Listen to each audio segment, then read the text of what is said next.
ಹೌದ್ರಿ ಬರೀ 5 ಮಿನಿಟ್ ರೀ ಇನ್ನ 5 ಮಿನಿಟ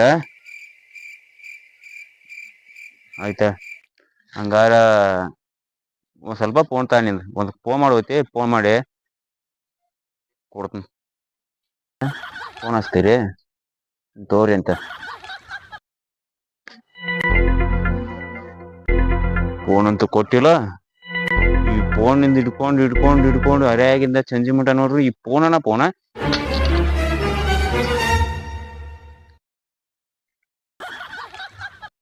ಏನ್ ಮಾಡ್ರಿ ನೀವ ಫೋನ್ ಹಚ್ನ ತಕ್ಷಣ ಫೋನ್ ಹೊಡೆದ ಹೋದ್ರಲೇ ಅರೇ ಏನ್ ಸಂಜೆ ಮಟ ಬರೀ ಫೋನ್ ಹತ್ಕೊಂಡಿರ್ತೀವಿ ಹೆಂಗೇನದ ನೀ ಕುಚ್ಪ ಅಂದ್ರ ಹೆಂಗ್ ಮುಂದ್ ಗತಿ ಸ್ವಲ್ಪ ತಿಳುವಳಿಕೆ ಐತೆ ಇಲ್ಲ ನಿಮ್ಗೆ